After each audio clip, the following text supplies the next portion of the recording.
Section 13.3 is all about different factors that are going to impact how soluble another substance is going to be. The first thing that kind of makes the most sense is the solute-solvent interactions. So the more interactions or attractions that a solute has with the solvent, so like the IMFs, that means it's going to have a greater solubility. We've already talked about that like dissolves like, but there's more to it than that. Here we have different gases. All of them are nonpolar. They're like two atoms and two of these diatomic molecules. They're all nonpolar, so they should dissolve really easily in other nonpolar solvents, but we can see that in the solubility in water is small, like 0.69 times 10 to the negative 3 molar, 1.38 times 10 to the negative 3 molar. But you can see as the molar mass gets larger, so does the solubility. And that has to do with the fact that we know that as we increase molar mass, we are also increasing our LDFs here, right? Which is a type of intermolecular force. And so by increasing the molar mass and increasing the LDFs, that also impacted the amount of solubility that these different nonpolar substances have, or nonpolar gases have in water. So that's the trend we see. It's not just about, like, these substances don't have to be polar in order to dissolve in water. They won't be as soluble as polar substances would be, but they do, as the molar mass increases and LDFs increase, the solubility also will. When we have two liquids that are soluble with each other, we call them miscible. So when they mix all together and you can't see a barrier between the two layers. So here we see hexane. Hexane is a hydrocarbon. It's C6H14. And so it's very nonpolar. And water, H2O, is very polar.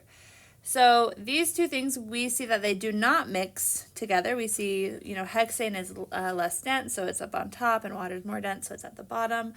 So since they do not mix, we call these two things immiscible. So an example of a miscible, one would be like acetone that you have in your house. Acetone is a mixture of water and the acetone molecule. It's not just pure acetone. And so you cannot, if you looked at that, poured it into a cup, you would not be able to see the two different distinct layers. They would be miscible with each other because they mix together.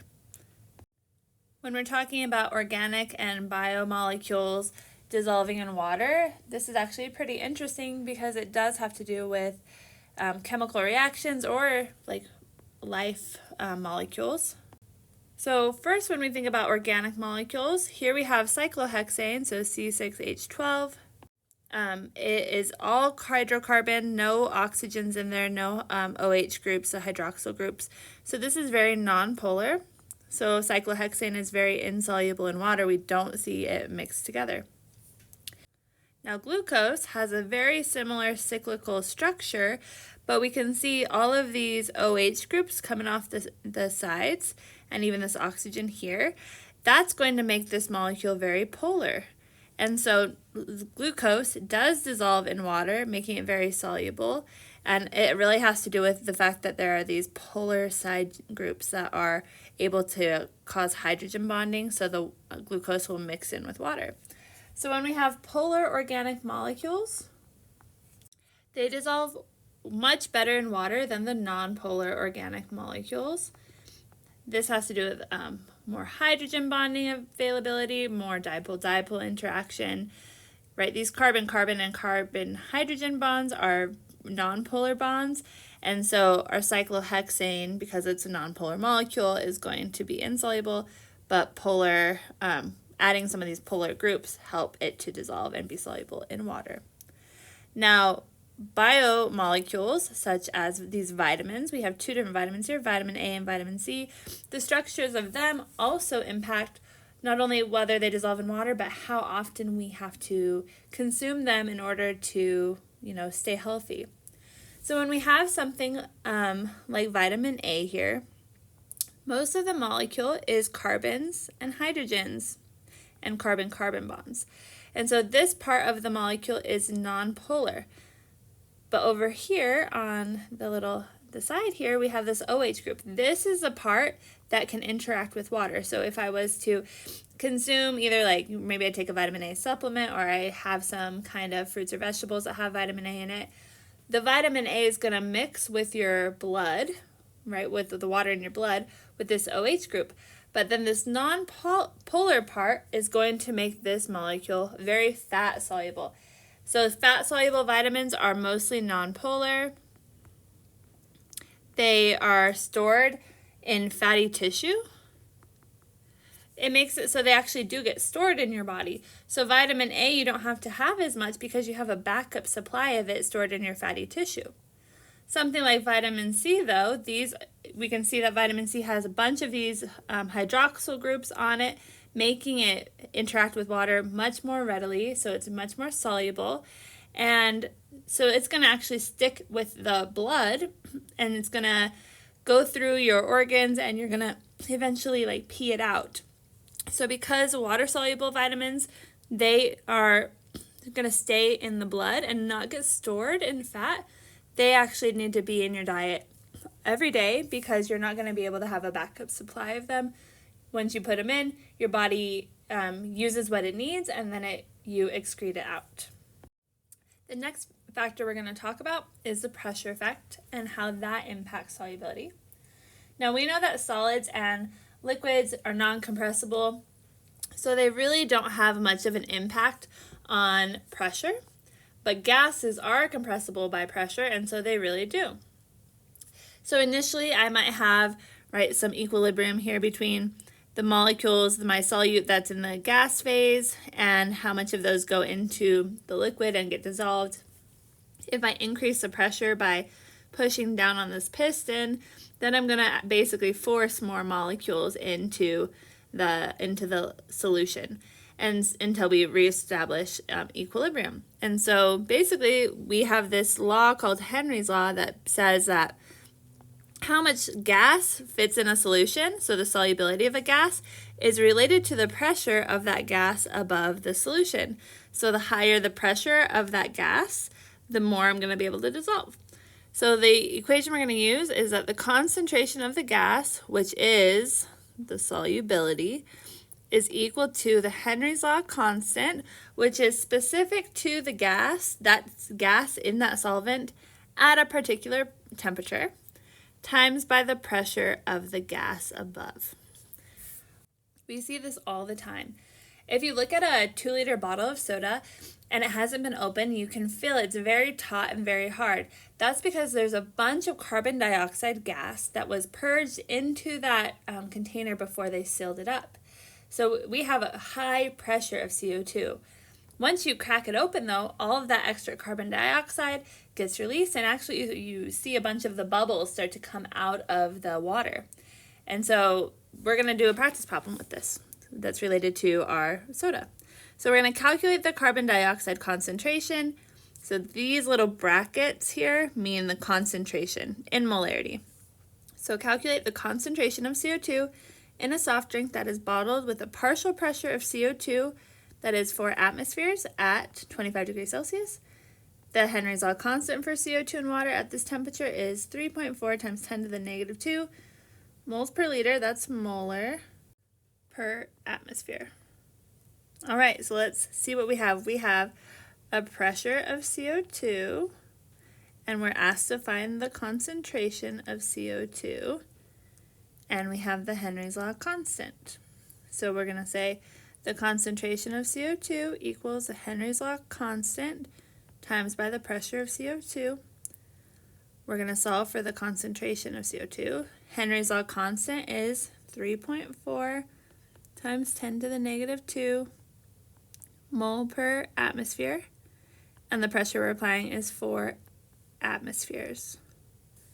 All right, so we just multiply those two numbers together. Our atmospheres are going to cancel out, and the concentration we get of carbon dioxide is 0.136 molar. Okay, So now we're going to check out and see what happens after we open the bottle. So we're going to calculate the carbon dioxide after we open the bottle. The solution equilibrates at the same temperature, and the carbon dioxide partial pressure is 3.0 times 10 to the negative 4. So that's actually the CO2 pressure just in our atmosphere anyway, that we are all kind of dealing with as we speak. So again, we're going to calculate the concentration of CO2. Now we're at the same temperature, which means we have the same KH value as earlier. So it's 3.4 times 10 to the negative 2 molar per atmosphere. Now the partial pressure of the carbon dioxide in the atmosphere is much smaller, 3.0 times 10 to the negative 4 atmospheres. So now we multiply those numbers together, and we see that the concentration goes way down. It goes from 0.136 to 1.02 times 10 to the negative 5 molar. And we experience that. The 0.136 up here, that's that fizz you feel when you first open a soda and it's very bubbly. But as we let that carbon dioxide exit and we get the new partial pressure that is our atmosphere, we don't feel that anymore and it feels flat. That's what that low concentration is basically there's not a whole lot of carbon dioxide in the solution anymore, and it's just our soda. The last effect we're going to talk about is temperature. And we can easily think about how this is impacted in our everyday life. So if I wanted to make a cold brew coffee and I wanted it to be like an iced latte, now I definitely want some kind of sweetener in there. So if I was just going to put sugar in there, at low temperatures, how much sugar am I able to dissolve? Now we know that if I was to put a bunch of sugar in a cold drink, that not much of it will dissolve. The solubility is going to be a lot lower. So if I wanted to actually make my drink sweet, I would want to heat up my solution, put some sugar in there to help it dissolve, and then I can cool it back down, and it should dissolve a lot easier at that higher temperature. So as temperature increases, our solubility increases.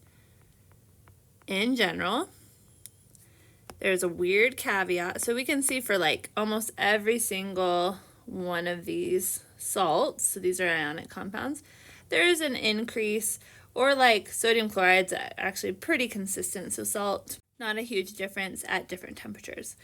But we have this weird one with cesium sulfate where it does actually decrease over as the temperature gets higher.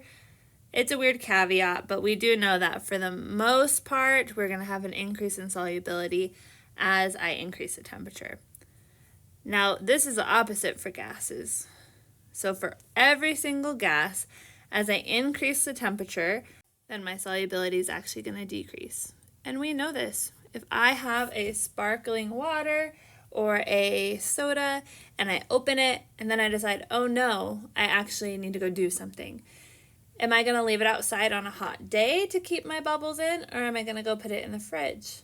Well, you know that we're going to keep it at the cooler temperatures, and that's going to actually keep our solubility a lot higher than if I was for that solution to warm up. Then a lot of that gas is going to actually escape.